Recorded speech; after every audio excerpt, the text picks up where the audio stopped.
Gaming. আজকে আমরা খেলতে যাচ্ছি, আমার একদমই ভাই সাহস হচ্ছে না খেলার টকিং টম।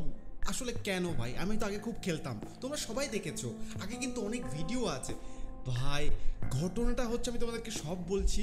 আসলে টকিং টমের মধ্যে একটা নাকি দৈত্য ভাই বাস করে, সে নাকি তার উপর ভর করে আছে। আর এটা আমি বলছি না, এটা তোমরাই আমাকে কমেন্টে বলেছো যে টকিং টম যদি নাকি রাতে খেলি তাহলে নাকি টকিং টমের মধ্যেকার যে ভূতটা আছে সেটা নাকি বের হয়ে আসবে। আর সেদিন আমার সাথে কি ঘটনা ঘটেছে যেটা জানো ভাই, আমি তো বলবো ভাই, কিন্তু আমি এখন নিজেকে এখন সেফ মনে করছি না, কারণ এখানে টকিং টম মানে কিছু একটা করতে পারে ভাই। আসলে এই ঘরের মধ্যেও ভূত আছে।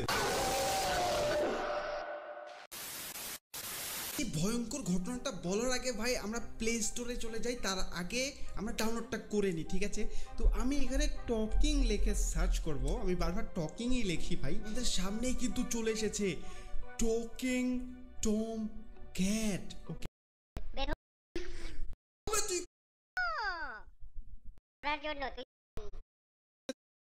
এরকম আরে মোবাইলে তো ভাই আমি ওকে ডিলিট করে দিয়েছি ভাই, কারণ আমি যখন রেখে গেছি ও মাছটা খেয়ে নিয়েছিল, তোমরা কিন্তু দেখলে। আর ও নিজে স্বীকার করলো যে সে নাকি ওই মাছটা খেয়েছিল। টকিং বেন কিংবা টকিং টম 2, টকিং অ্যাঞ্জেলা 2, আরও